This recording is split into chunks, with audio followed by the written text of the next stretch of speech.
Welcome back to Plotlines, everyone. I'm Connor, and Mr. C's with me back to discuss Star Wars, and we're going to be focusing on Count Dooku himself. Mr. C, how you doing? Good, Connor. Thank you again for having me. It's a pleasure to have you back. Now, Count Dooku has always been one of the most sort of alluring characters. Most, like I feel like I I don't know. I feel like I've always been drawn to his story. I don't know if it's just Christopher Lee, what it is, but he's always been an interesting character to me. What do you think? Yeah, he's in the same class as Tarkin, Peter Cushing, Alec Guinness as Obi-Wan Kenobi, and Ian McDermott as the Emperor. I think he's in that class of I guess theater trained actors who bring a gravitas to their role, and I think Christopher Lee really embodies and gives heft to that. What could have been a thankless role, but he really makes it his own, even in limited screen time. Yeah, Christopher Lee being casted in this position. Do you think it's really just him, like just like the quality of actor that makes the character? I think it's 50-50. He could have like a great character but be flat, but he's both interesting character because he is we find out as a separatist and what his motivations are, and the actor really knows how to portray that. So I think that's what makes a great character, just having a great person to play them, and then actually the role written well. Well, I just imagine if it was somebody of a poor quality actor. Say or even inexperienced. Say it was like someone like Hayden Christensen, but he was cast as Dooku. Of course the age doesn't work very well there, but the point is like would he be even that interesting? No, he would lose some of the gravitas. I think modern Hayden would do a lot better job, but Hayden in the past, yeah, it would be like a almost not a forgettable character, but one that you don't remember or think very highly of. I don't think, especially if you're following up Darth Maul, which is a hard, tall order. So Yeah, though I mean, for me Maul was always just kind of more forgettable until the Clone Wars. I don't Like know. I guess for my generation, we love our Boba Fett, and then our Darth Maul seemed to take his place as the badass villain sort of person who had limited screen time, but yet made a yeah, but lasting impression. he just didn't say anything. Like, what's with you people and your people who don't say anything? Really, It's really the actions, man. It's I guess. yeah. I like I like speakers. I like people with character, not just not just people with action. If Darth Maul had no absolutely no character. He had, what did you guys call it? Riz. He had the tattoos and his horns, and I'm I'm not I'm not young enough to call anything Riz. I may be Gen Z, but I'm not that young. you're Um, honorary millennial. Yeah. no, no, I will not allow myself to be associated with millennial. Well, Um, ouch. All right. I'm sorry about that. I just can't. I resent that. It's funny we're both on the older end of our generation gaps. As an older Well, millennial, and you're like an older zoomer. yes, exactly. But anyways, so Dooku was inspired as a sort of evil version of old Ben Kenobi, as the Alec Guinness uh, Ben Kenobi, Obi-Wan Kenobi that we see in A New Hope and in Empire Strikes Back and The Return of the Jedi. We see this character who is weathered but still very noble, and then basically Dooku is the weathered fallen, but like precise. He's very well trained. He is I mean he is a noble in some sense, even though like it's not like he spent a lot of his life as a noble. He obviously was taken from his family with with his family's consent by the Jedi Order when he was young and raised at the temple, and because that's how all Jedi were. But he still has uh, sort of the skills of what you would assume a noble would have. Yeah, maybe speaks more to genetic determinism than anything, that he has that air to him, and just you can just tell that by the costume, and then even his lightsaber being like curved, has like more adorned than others. More like, I always hated Obi-Wan's lightsaber from episode 1. It looks very I don't want to say plastic, very manufactured, like like there's no soul to it, compared to Dooku's. Well, this is one of the things that George Lucas loves doing. He loves combining different sort of elements together of classic literature or classic mythology and shoving them together where they don't necessarily belong, where they don't like entirely make sense. Like Dooku, in what way would he have been raised as really as a lord, as a count? As I said, because he was raised at the temple. Like, but George Lucas just likes the idea of this like high class British noble who is sort of the so well trained and um, has this gravitas. But I don't think George Lucas knows another way to get that gravitas to make Yeah, sense. yeah, because he himself established that the Jedi take younglings, well, children at a young age. When they talked about Anakin being too old, so he set that up in episode 1. So by episode 2, he I guess he just wanted what he wanted, and he's like, we'll just make it work. Have you seen Apostolic Majesty's streams on his rewriting the each episode? I have. Like I the The latest prequels? one involved Dooku, who was rewriting the Acolyte, I believe. No, that was AI. Yeah. Oh, no, no, then no. You really need to read or I listen to that one because he sort of sets up Dooku as a part of the Jedi Order in Episode 1, like as a part of the Council, part leading some sort of more traditional. He's a more traditional aligned Jedi Master. Yeah, that's a missed opportunity in hindsight. Like, even I'm surprised George did in special edition Dooku leaving this funeral scene when you see all those Jedi. Maybe have the outside shot of him walking away or something, because he's really is a crucial piece of the downfall of the Jedi and the corruption of the Jedi and just the storyline in general. So Yeah. Well, let's first look at he's a noble born to the a family.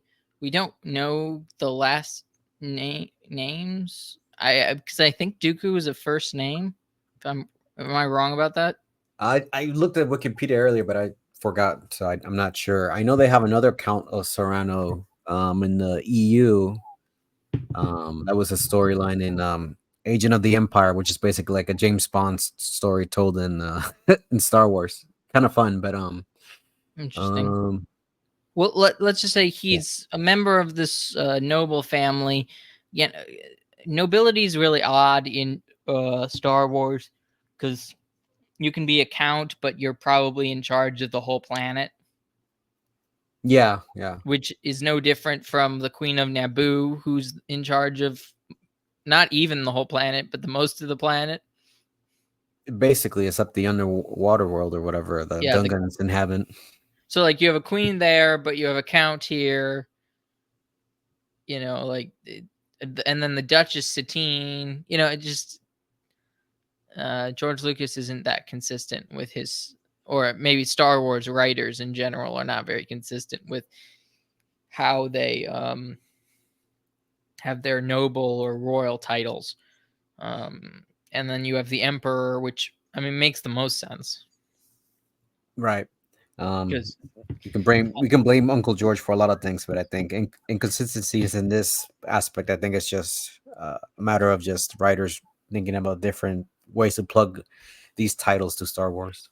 yeah. So he is the heir to his planet, but instead goes on to become a Jedi. He is trained by Grandmaster Yoda, not just in the normal way that most younglings are, but as a personal apprentice, which is pretty impressive. So, I mean, the sort of the um the what is it called? The generational descendants of sort of masters and apprentice goes uh, Yoda, Dooku, Qui-Gon, Obi-Wan, uh, Anakin, yeah, all the way down. I'm trying to think. And then you break off with Obi-Wan training Luke and Yoda training Luke as well, but it's just kind of interesting with that whole thing. Yeah, it kind of brings back the aspect you mentioned earlier about him being a dark Obi-Wan, in terms of the character. Like they have the same lineage, so being part of the Confederacy, George wants you to think about that. He wants you to think about him being a dark Ben Kenobi. And also in the original trilogy, it said that Obi-Wan was trained by Yoda. So I wonder if he sort of took that idea and thought about what if Obi-Wan had turned to the dark side. That's a good theory because surface level understanding is that literally that Yoda was his master, and it's not like he was taught. He was just taught younglings and as a part of a rite, that he was actually his one-on-one master. Mm-hmm. And it is almost by implication that Yoda was Dooku's master. That's a rare thing, and that's maybe he was his last apprentice that he did that for. I don't think maybe it is somewhere in the EU or the current canon that it says that Yoda's apprentice. Where that's to do that was kind of rare thing for him to do. So Yeah. Anyways,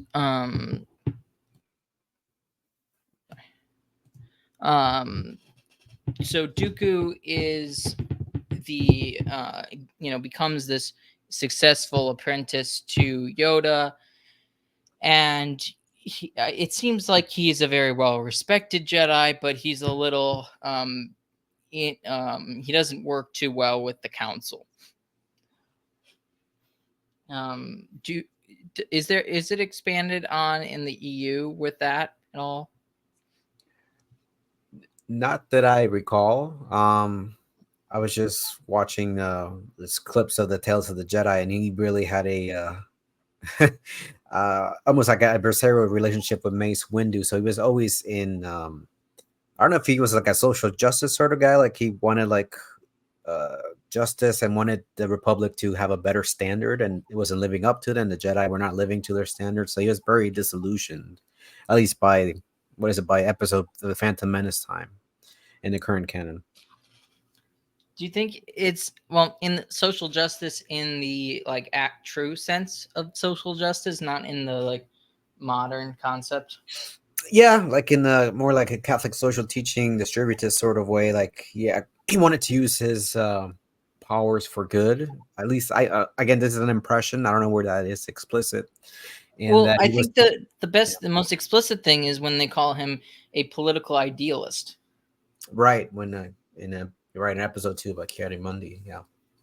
So like he has to be some sort like uh, of idealist, and like what options are there? Like he doesn't seem like he's a like liberal idealist.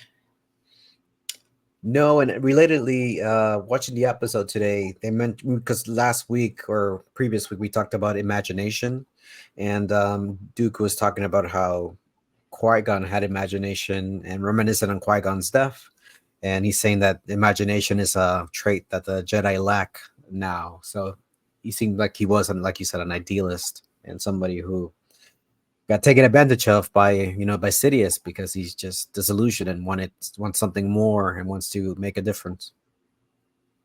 So what do you think his ideology is? What do you think? Law and order, or he believes that there is a right way to do things, and if and justice needs to be accomplished. Doesn't matter what the rules are. Like he believes like there's almost like a natural law, absolutist sort of thing. Like whatever the red tape is, you you cut through it to do right.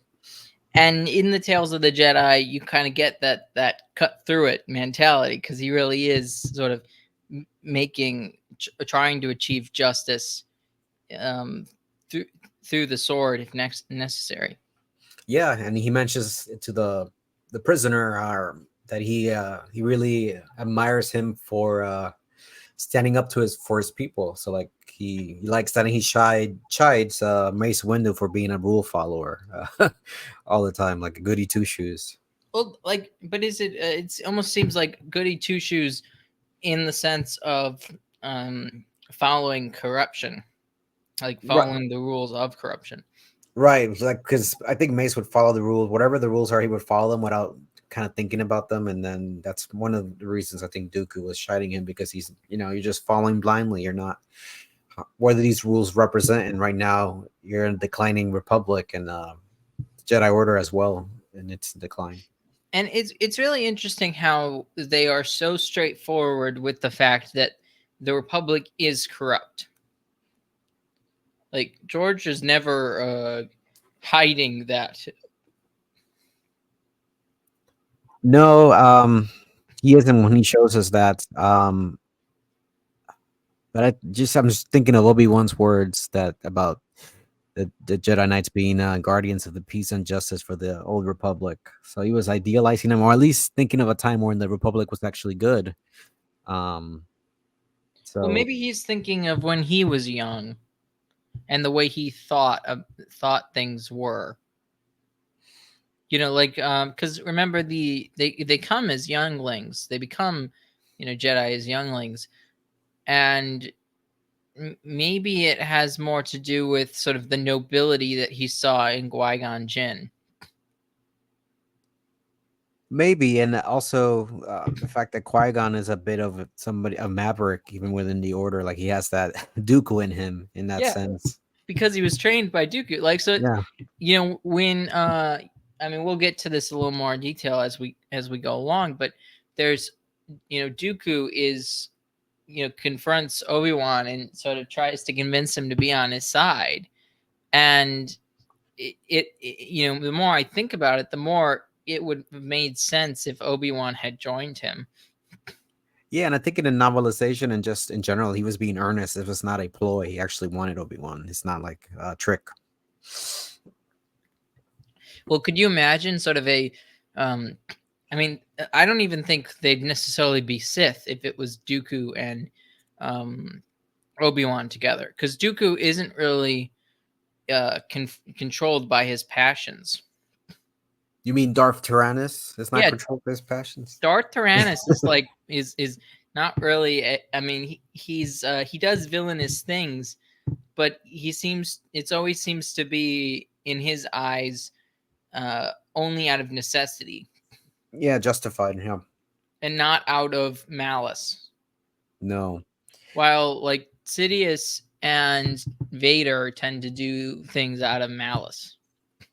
especially Sidious. Vader, I think, I guess depending what the circumstances, sometimes he's reluctant to just get the job done. But yeah, definitely Sidious. He rebels in it. He's really the Lucifer figure. He just loves being evil. So with Dooku, and Dooku, it's so interesting that that Christopher Lee is cast as Dooku, because Saruman, because he was cast as Saruman as well. Uh, and in the same way that Oh, lost you there for a sec. They were talking about Saruman and Christopher Lee's casting. by Tolkien to be Gandalf. You cut out there for a couple seconds. So I Um, heard Saruman and then Tolkien cast by Saruman. So Christopher Lee was cast as Saruman, but he attempted to audition for the position of Gandalf, and he was even given, or so he was approved by Tolkien himself to be Gandalf. yeah, because he has that credit of actually meeting Tolkien. So Yeah, and Tolkien was like, "Yeah, you should be Gandalf," but he was too old to be Gandalf. for that position because of all the all the actions that would have to be done, all the riding of the horse and stuff like that. Like he just would not have. Christopher Lee was too old for that. I wonder what Tolkien saw in him, because you always think of Christopher Lee as a bad guy. So, wonder what quality in Gandalf he saw in Christopher Lee. That's interesting. Well, I mean, I wonder if it's just because of how Christopher Lee acts, or how he acted in real life. Mm. Because he is he has a lot of history with nobility and stuff like that, and I wonder if that's what he saw in him. And I think that's what Christopher Lee saw in himself being, if he were to be Gandalf. Yeah, possibly. He had an interesting life. I Yeah, think he exactly. hinted at Peter Jackson of knowing how man sounded when he died or something crazy like that. Yeah, because he was part of sort of the SAS So, during World War II. But yeah, so this whole idea of him playing sort of Dooku brings so much more sort of complexity to him, even if it's not like stated in the movie itself. no, that's good. It's like a shorthand. Like, okay, I'm gonna get this actor, and he has a little bit of baggage, but that's a good thing. I want you to think about when you see him. I want you to think about What other authority. characters he plays? Excuse me. Yeah, what other characters he's played? So Yeah. keeping that in mind. But anyway, so he's dealing with this. He becomes more of sort of a he's sort of a maverick going against the council, just like Qui-Gon does, but maybe a little more brash, maybe a little more, maybe more without tact, because of being idealistic. And maybe it also stems from working with Yoda. Yoda doesn't act like he talks a lot about idealism, but maybe isn't in effect in very much of an idealist. Yeah, I think Yoda really comes to his own in episode 5 and 6. Like when he's learned his lesson, like the prequel Yoda is like even at his age still has a lot to learn in terms of imparting lessons. Well, I'm just imagining that he, in his teaching, was more idealistic. And he passed that on to Dooku Yes, specifically. but in practice, Yoda didn't practice what he preached necessarily. And that's a good point. Maybe Dooku was actually trying to implement that, and he's like, "This is what it looks like, Yoda, if you implement it." Yeah, this is what you taught me. I'm just trying, and then the only person sort of who's willing to help him is Sidious, his Palpatine. Right, he saw that opportunity. He's like, "Okay, I can use this." He found a weakness and a possible sort of apprentice that could be a front man for his work. Yeah, you can't see really Darth Maul doing that.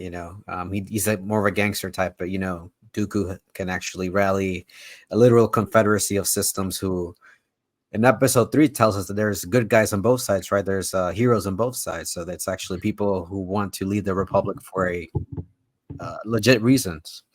So, Well, there's some people that interpret the Clone Wars as being a form of propaganda, like it's not real. like, can you expand on that? What do you mean? Well, so every episode starts off with a narration, like heroes in trouble, Oh, yes, yes. like old World War II reels, Right, exactly what those are supposed to be, right? which is based. But all of that was a lot of that was propaganda. Oh, even in world, like the way he spins it. Yeah, like that was the style. I mean, that was just the style of those. It was more or less propaganda. Some of it was probably true, but it's just what you want the people to see. Right, you're coloring in for them. I mean, you can give them the facts, but you can spin it in such a way that you want them to reach certain conclusions. So is the Clone Wars series just propaganda for the Republic? and that's why Dooku is like a mustache twirler in the show. That's a good explanation for it, because yeah, we were gonna get into that, how he loses a lot of his subtlety and a lot of his I guess layers about him being a more Complex figure. yeah, complex figure. Thank you. That's what I was looking for. Like just in the part, do you remember with the whole banking scheme and stuff like that? The Uh, way like he uh, puts that guy in power and then betrays him yes, I do. Yes. in order to bring the republic in, so the chancellor can take control of the banks. Yeah. Well, I don't know why, but that just seems like something out of propaganda. Yeah, and then they show him actually not caring that there was women and children would be affected, like put him into labor camps when he took over Moncala or whatever the what's Yeah, his so like name's planet, this Admiral Adbark's planet. he like in the and it's really weird because in the Tales of the Jedi, you get sort of the opposite opinion of Dooku. So I'm not sure like what Dave Filoni is going for. I feel like he's a bit inconsistent with the character. Yeah, the Tales of the Jedi and the Christopher Lee portrayals are really consistent. It's the Clone Wars, which a lot of good things in there, but their Dooku, even his look, he still looks cartoonish. Even when they got more realistic in the later seasons, they kept him and Yoda in the that cartoon like weird wooden look. But yeah, he's a bit. He wasn't terrible. He's just not consistent. So in a sense, he was disappointing in that aspect. Like he was like this he was this like guy who like pretended to be noble on the outside to the Confederacy like government, but then secretly sabotaging everything in the background. Yeah, without that nuance of him, he actually maybe wanted to actually help his the Confederacy or those systems. Yeah. Yeah, like without the sort of without an element where he's saying these people don't know what's good for them. Like that, like he could say that. Like that Yeah. could be an argument. But no, he doesn't even give any, any explanation or anything.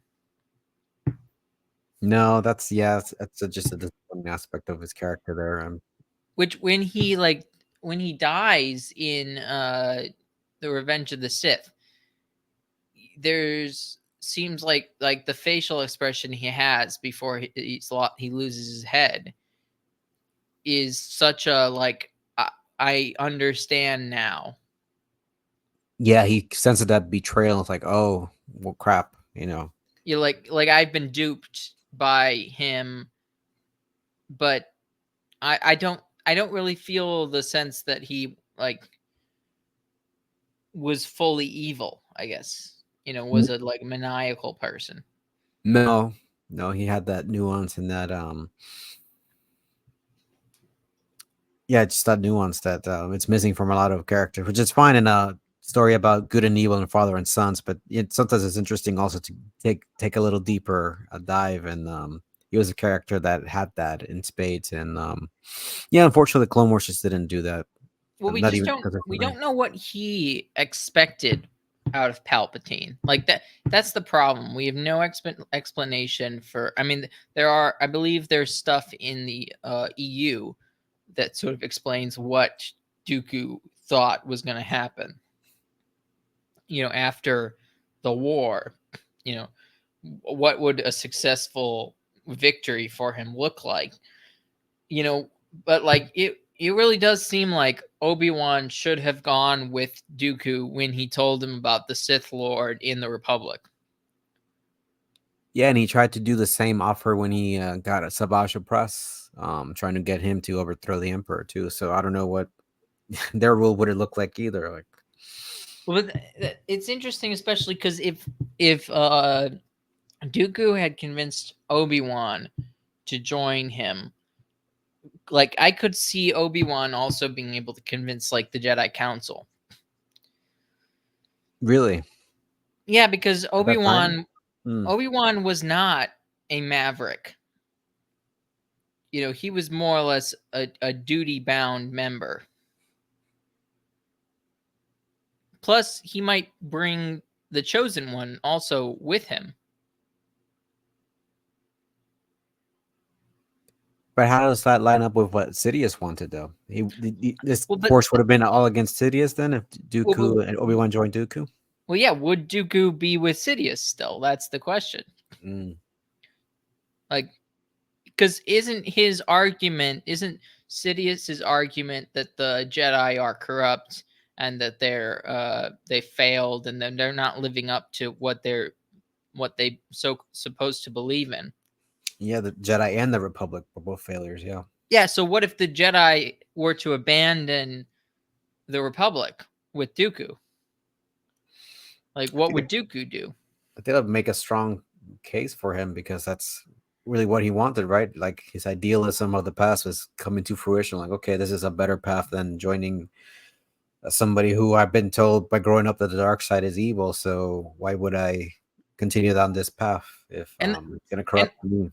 interesting enough, that actually might make way more sense with the way the original trilogy portrayed the Clone Wars.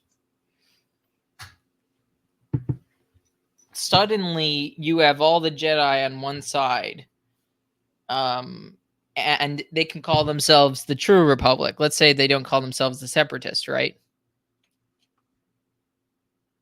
Or maybe they call themselves the Confederate Republic or whatever. The restoration or something that brings back memories The of the what should be. True Republic. I don't know, something like that. And you suddenly have an army of clones who are basically controlled by the Chancellor, or who becomes the Emperor.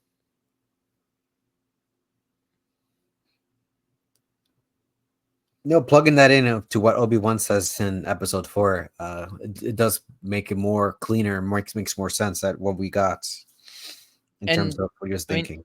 pretty much everybody thought prior that the clones were on the bad side. Yeah, that's before episode 2 came out. I mean, that was like the consensus. So. Now I'll never be able. And so like Dooku had planned for, like, he was a part of making the clone army, so maybe you sort of see a sort of like a repentance from from some of his less desirable ways. He basically he says that he made decisions that he thought were prudent, but he regrets them. Yeah, and also it would be interesting to feel on their side how he would treat Anakin, as he was one of the closest things to Qui-Gon, right? So, and maybe they have a lot in common. Well, they have something in common, I think, that more than Anakin and Obi-Wan, I think him and Dooku could have been something if they were paired up together. And then you could see something where, like, eventually Anakin is sort of has to decide between 2 or 3 father figures. And Right, and at that point, 2 of them are the light side, or not Sidious. Say that again? At that point, it would be Obi-Wan and Dooku and the quote unquote light side, right? And not Yeah. Sidious drawing him. So I feel like that would be a really interesting alternate story. like Star Wars Infinity is like that comic where Darth Vader turns good and he has an all white armor. So Yeah, I don't like that. or that Luke dies and Leia basically takes his place. They're okay. That's just like fun little stories, but Nah, I think that's stupid. And like, what if somebody died? I think is too simple of a, like, change. Yeah, I think that's the second. They did 3 of them. I think that's the second one where Luke dies and because of the cold and so that changes. I'm like, that's a weird. He dies because of the cold. I'm like, okay, Yeah, I just feel so arbitrary. yeah. Like, it doesn't feel like that fits the story, I guess. While this actually, I would say, fits like what the original trilogy was trying to do. Maybe more. And then you have Anakin betray the Jedi, joining Palpatine I'm not entirely what the reason. I mean, the reasons could be the same.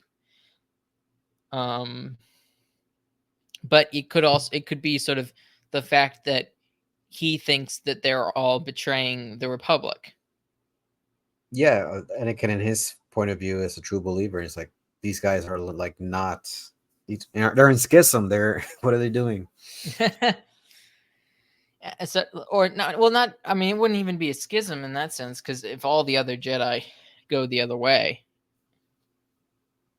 and then it makes it more obvious that, like, all the Jedi would be the enemies of the state or something like that.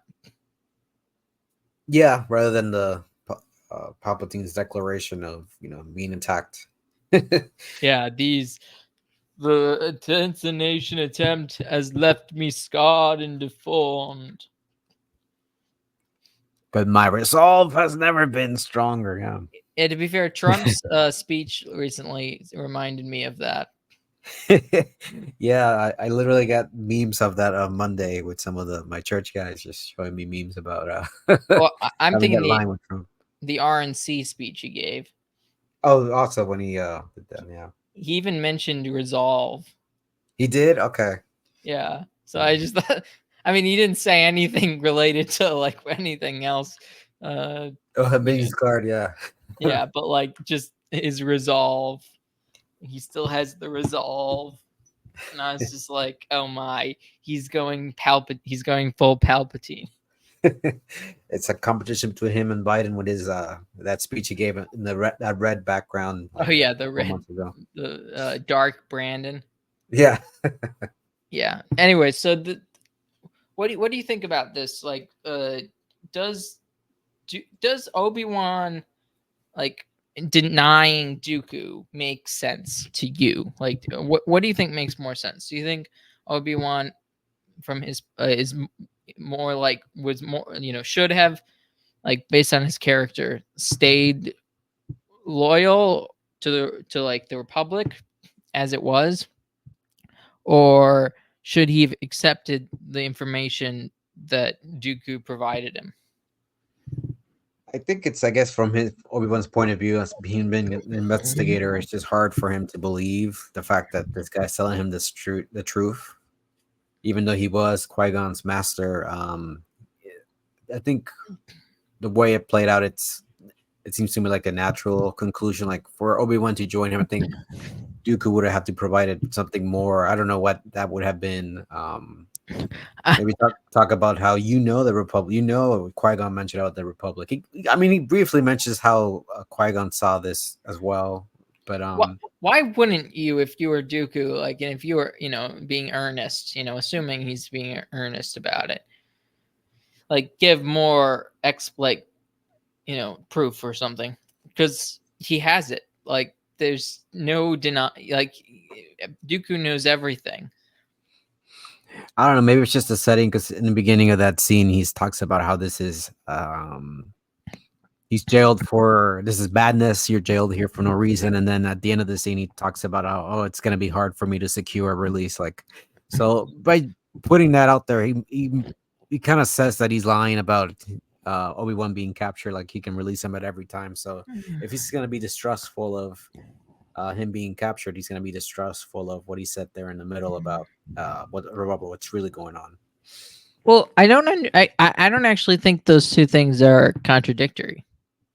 That he couldn't release him, like he was Yeah, unable. like, if you're not willing to hear reason, I would understand why he was imprisoned. True, I guess. Like, from Dooku's perspective, he's more or less trying to purge or trying to uh, separate from the Republic. And Obi-Wan's there literally being a spy for them. Yeah, so, like, why would Dooku, if he can't get Obi-Wan to see reason in this situation, why, like, yeah, he says, I can get you released, like, you should be released, but first but I need to convince you first to join me. And yeah, because you're stumbling on our business. We literally have a business meeting you spied on. So And then he's like, oh, well, if you can't see reason, it will be hard for me to get you released. Hmm. And when he means that isn't necessarily he can't release him, is that it wouldn't make sense for him to release him. I guess from a certain point of view, it makes sense. Yeah. Like I totally understand why like why why Obi-Wan might think he's being um lying or something, but I think from Dooku's perspective, he's being open to him and just trying. And we're on the brink of civil war. Yeah, that's established with the assassination attempts and his whole mission to Camino. Yeah. Yeah, I don't like. Isn't didn't Palpatine order Dooku to order Django to order the shapeshifter to kill Padme? Um, that sounds like the correct order of chain of command there. Of And Palpatine telling Dooku and Dooku hiring Boba Jango Fett. what if that was all from Dooku's perspective meant to fail? The assassination attempt, or Yeah, which part? the assassination attempt. Um, how would he benefit from if it failed? If he Well, succeeded, then it would escalate the war, right? well, no, it will escalate the war, attempting an assassination too. Mm. He doesn't need her dead to escalate it, which is exactly what happens. Yeah. Well, that's why they go look into it and exacerbate the problem. Well, could he have wanted to lure Jedi out to try and convince them to join him? Possibly, but I don't know if at that time he was willing. I guess he just talked to Obi-Wan, so Well, I'm I don't just know trying to how friendly. theorize based on like what happened, like where, like could Dooku be playing a double game? Possibly, because I always also get the sense that he joined the dark side out of utilitarian reasons, not because he's a true believer, but because he found this as a way that could help his goals. So Yeah, he could it always was have that in the back of his useful, mind. or it worked more with sort of, like they were Palpatine was a good ally for what he wanted to achieve. Yeah, basically. Like enemy of my enemy is my friend. Yeah, he could be like he sees what I see in the corruption, and like he has a way, and it makes sense, or at least I'm gonna make it make sense in my head, and I'm gonna go with his plan and be a part of that to bring peace and order back to the Republic. So, but like if he is being, if he is not like the devious evil, or maybe not, maybe he's devious, but maybe he's not the evil man that we're supposed to believe he is, that we see in the Clone Wars. I could see him like getting the orders from Palpatine to assassinate Padme, but instead of like getting that done, having it be a botched assassination. Like, why didn't Django just do it? If like Django could have easily done it. Right, he Like, didn't hire the changeling yeah, chick. I wonder if the changeling was, and it was like specifically picked in order to fail. He's such a good character. I can actually see that part of his reasoning, because about who Dooku is and how Django was the best bounty hunter there is. So you're right. Like he could have done the job himself. He didn't need an assistant basically to ruin it for it. And maybe Dooku is Dooku like a what's it, an escalationist, not an escalationist, what is it, when you want things to get worse so they can get better faster? What is it called? There's a type of escalation. I don't know what the term would be, but No, it's like oh, it's oh, what's it called? So a lot of people that are, or there's some people who are like this. I can't remember what they're called. Um, accelerationist. accelerationist. That's what it is. Okay. I googled it. I also forgot to, but yeah, Thank, accelerationist. thank you. What if he's an accelerationist, and that's why he participated in sort of the creation of the clone army and stuff like that? He's trying to accelerate things into civil war because he thinks that's the only way to purge the Republic of corruption. Yeah, that makes sense. And I think it's hinted at that Qui-Gon's death was like the last straw, and like, yeah, we can't. This can't go on. A good man died, and Mm. the Jedi's response and just how the Republic is being with what happened with Naboo, that's really pushed him over the edge. So he still had some hope maybe for the Jedi, and then that battle at Geonosis was the last straw, was the end of that hope. Yeah, he was no longer double. He's like, it was gonna double down on his commitment with Sidious, even if he thought it was a temporary thing. He's like, okay, now I guess now Well, not just cuts with off that avenue. Sidious, not just with Sidious. I think just as an enemy of the Jedi, like he doubled down as an enemy of the Jedi. Yeah, but by aligning with Sidious, he really became the enemy, right? He was not Sure. just by himself against them. No, I know. But I'm saying I think he already doubled down on aligning with Sidious. I'm saying the battle at Geonosis was really just a double downing against the Jedi. Especially with the encounter with Anakin, Obi-Wan, and Yoda. Yeah, Like if he was able to bring Obi-Wan over to his side, then he might have found hope for the Jedi. yeah. I think he really did want that because, especially him being Qui-Gon's apprentice, he saw like another chance. So the fact that that didn't happen, I think it really did solidify his resolve. I think this might be my new headcanon. Well, Uncle George leaves that open for us. I know he doesn't. Writing. You can't really exactly contradict it. No, because it still plugs in, right? That's the best part, kind of headcanon. That's things that still make sense. And I still think that with the Clone Wars, that whole it's sort of it really does feel like propaganda, like, and it's structured like propaganda. Yeah, you're watching an animated version of what happened, but it's skewed heavily to the Republic side. Because all the villains are, except for Palpatine, are even more evil than they usually are. Yeah, I can't disagree. I'm trying to think of an exception, but they're either greedy like gangsters or they're actually just bad people. I guess Hondo, but he's kind of weird. Well, but But he's not real. He might be a villain, but he's not. He's not the chief. He's not like picked. He hasn't picked a side. right, he's more like a antagonist, something who just stops the progression of your protagonist. He's. He's like somebody that's just a thorn in the side of the Republic, but not like a full blown contender. Yeah. So they wouldn't need to, make him.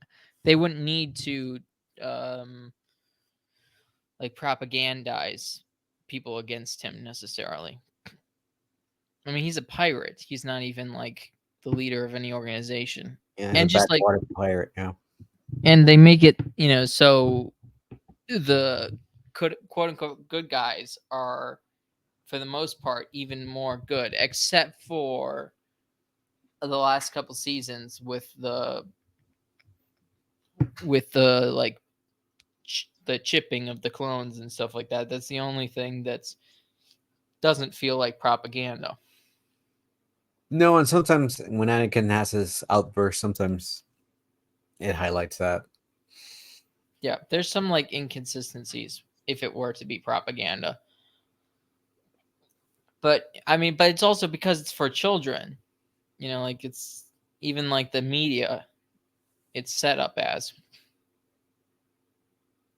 Yeah, that's how you lose some of the nuance. I was listening to some of the episodes, and Dooku would like retell his plan to somebody who like you don't need to say your whole plan. That's something you would think to yourself or say to Sidious. You don't have to repeat. I can think of an example right now, but I'm like that's almost like cartoon logic of you telling Also, your whole plan. I do like his like antagonism with the like Night Sisters. With Mother Taliesin in them, yeah. Yeah, that's pretty based. He calls it. He has like a disdain. He calls it witchcraft, or but in a negative, like condescending way. Like what kind of witchcraft or sorcery is this? Yeah. Yeah, like just just his like willingness to like destroy all the witches is quite interesting. Yeah. That was Because kind of rough that episode. Yeah, when they invaded that planet and destroyed because everyone. because that's very different from even like like Palpatine and the Empire with the witches. Yeah, he seems to have like a disgust. Like this is like what do you call it? Like a Like Palpatine seems to be way more willing to make alliances with with witches, yeah for what it's shown. Yeah, while Dooku kind of has a disdain for them. So it yeah. just seems like they're not unified. The master and apprentice. No, it's almost like the aristocratic like disdain for the common. Like this is like low level Well, it's backward almost like yokel stuff that the it, witches are doing. it's almost like he just recognizes witchcraft as evil. Yes, that's based. Yeah, I know that, but it's a little odd for his character when he's usually a mustache twirling villain. Yeah, well, that's the inconsistencies, right? But it I can see that in his character that it makes sense. Like kind of a disdain for like low class evil, I guess. Yeah, I mean, he had the same sort of thing when he was captured by Hondo and Akka too. So it's like yeah, Yeah, I don't know. It's just a weird little story. I think. I mean, um, I don't know. But let's talk about some sort of the sort of real life inspiration. I mean, Dooku is the leader of the Confederacy, basically. I mean, you can't hear that word outside of Star Wars context and not think of the Confederate States of America. right. The war between the states or the war of northern aggression. But As the South calls it. yes, CIS, Confederacy of Independent Systems. I think that got This hammered home to me because of the Battlefront video games. You always hear CIS, CIS. versus CSA, Oh, right? yeah. So, Count Dooku is this sort of Robert E. Lee figure. He is really more inspired by this noble warrior who sides with his state and leads his armies, and he's just this experienced warrior, and he does things more out of honor. But you know and according to George Lucas's sort of vision, the Confederacy is the wrong side. So therefore Dooku is this sort of noble warrior leader that chooses the wrong side.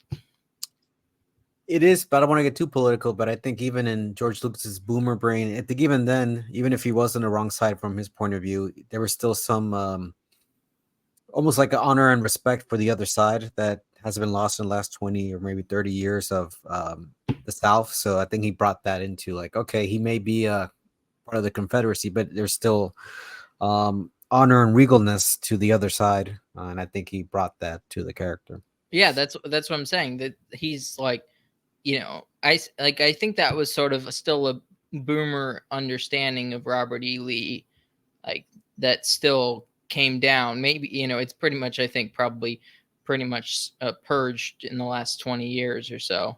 Yeah, But that did exist and has existed, and maybe still probably still exists, maybe in the mind of Southern states and stuff like that. But this idea, he's, I mean, he has a sort of, he's taking a lot of inspiration from historical situations.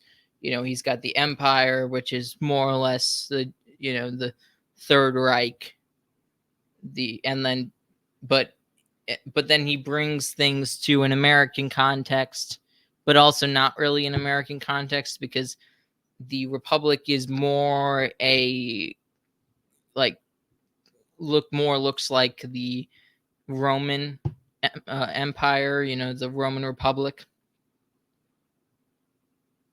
No, that's true. I remember my when I went to college in the mid 2000s, my one of my professors talks about how the fall of the Roman Empire was basically very influential on the prequels, and I mean you can see it. I mean even from maybe not too closely one to one, but I mean it's definitely an inspiration there. Yeah, especially just with the fact that the Senate is the prime legislative body of the Republic, and they have these strong leaders, or they well originally it's chancellor, and then they become supreme chancellors, and that's kind of the progression of these dictators for a year, in Roman history, to becoming the these imperial leaders, these Caesars.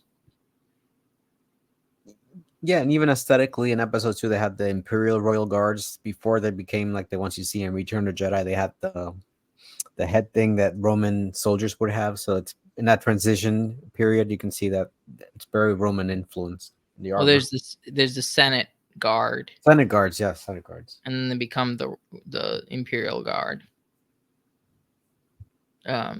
But yeah, there's a lot of similarities there, but you know from this conflict that brings about the fall of the Republic is very much based off of the um, American Civil War, I think. um, and we don't get a huge amount of complexity in the movies. It's a little more complex in the Clone Wars, but even then it's not very well conceived, I guess, like how the Separatists work, like how the Confederacy works, like who's in charge. I mean, Dooku's really in charge at the end of the day, but like how is it work? How does it work? They seem to be fighting for almost like true democracy, kind of, from their perspective. Yeah, and how their own Senate works and all that. In that episode where they wanted to negotiate peace with the Bontaries. Yeah, it's much more complicated uh, that way. But also, he's George Lucas was taking these motifs and putting them into his Star Wars story.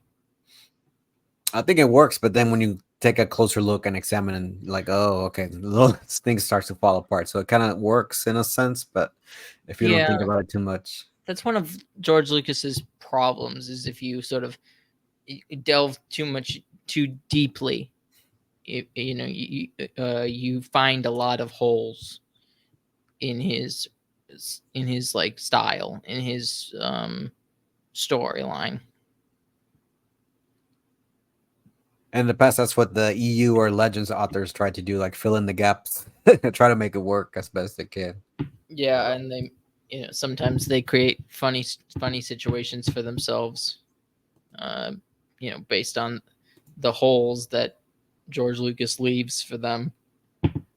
Like one of the biggest oddities about Star Wars in the Phantom Menace, like Padme is elected as queen, but she's like 14 or something. Yeah, it's like Like, so it's not by genetics or it's by. not a hereditary monarchy, but why'd you elect a 14-year-old girl? And then in episode 2, they also elected another girl, young Yeah, girl. but like another like 20 something young girl. Like, just make it hereditary. Why are you doing this? Yeah, it doesn't make sense. Like, what's it? Yeah. This, like, if you want to know, like, if you want to sort of a cleaner look at like what the prequels could have been, I'll leave a link in the description to Apostolic Majesty's rewriting of the prequels. I think he does a lot, or a very good job of sort of maybe keeping to sort of the ideas and the like vision of George Lucas, but also making it more fleshed out and consistent. And apologies to AM, I confused them with AI or sorry earlier. Yes, I know. Well, I mean, there's AI, there's AA, and then there's AM. A lot of um, A's. a lot of A's. Yeah. So, do, do you have any other like ideas of what you think uh like Count Dooku is based on? Is he based on anybody else, or similar motifs? No, we were talking before the show about Robert E. Lee, how that's one of the main inspiration that comes to mind. I guess also just because it kind of his look, I guess beard and white hair, as he's portrayed, and Hmm. but that's like the main source of inspiration that I get from him. That he is aristocrat of nobility, and that yeah. Just to wrap it up, I think Christopher Lee portrays that, and I think the prequels have a lot of faults, but that's not one. Dooku is not one of them. Yeah, Dooku's not one of them, and I really do think they did a decent job with sort of um the uh the Tales of the Jedi thing that they did. That's like one of the few things that they've done well with Disney Star Wars. Yes, it's surprisingly good, shockingly good, actually. Somebody, Except I didn't even watch it when it came out. People were telling me, I'm like, really? And I watched it, like, wow, it is pretty good. except for the two Ahsoka show episodes, they were stupid. Yeah, yeah, But that's Dave Filoni's obsession with Ahsoka, and he basically created a world, a like universe within a universe for Ahsoka to exist in. yeah. She should have just Vader should have killed her, and Yep, or no, originally in the Clone Wars, actually, he would. he should have just died. She should have just died in Order 66 or something. Yeah, because that would have been another domino. Because Anakin lost his mother, and then his wife, and then he lost his Padawan, who was a female. He lost three females. That could have been something that they could have added to his character. Yeah, and this could have been like losing a sister. Yeah, yeah. Yeah, just really missed opportunities and a lot of time and money wasted on a character who really did not need that much attention. No, no. To They me, she could should like have, Harley Quinn. She's fine for what she was, but then they overhype her and she's everywhere. yeah, Harley Quinn. I really don't like as a character. Just, I mean, I'm fine with the whole like Joker corrupts a psychiatrist and turns her crazy or whatever and ruins her life, but that should be the end of the story. Yeah, that's what basically did in the animated series or universe with Batman and then Justice League. So at least when they Yeah, keep her in that area, like she works. Like even when they added her to the comic books, it was weird. well, they just need to like comics are hard because they need to learn how to end. They don't know, or I guess part of comic books is not ending people's stories. Yeah, that's why nobody stays dead except for Uncle Ben and the Waynes. Well, even the Waynes come back in alternate universe or whatever. But Yeah, so you and that's one of the problems with sort of comic book universes. They never end, so therefore they just become ridiculous after a certain point. Um, yeah, I don't. So like, I don't know how to fix those sort of things. yeah, Dooku, great character. Great idea. I guess a missed opportunity was just the fact that George didn't think of it earlier. He should have been some. It would have been even better if he was in episode one. So Yeah, and yeah, they could have fleshed him out a little bit more. Anyways, thank you all for watching. Please like, share, comment, and subscribe. We'll be back with another sort of delving into sort of the themes and characters and stories of Star Wars. Not from a, I hope it's not just a sort of, or I hope the series isn't a simplistic, just like a like, lore, lore dump. We're not trying to just throw out information.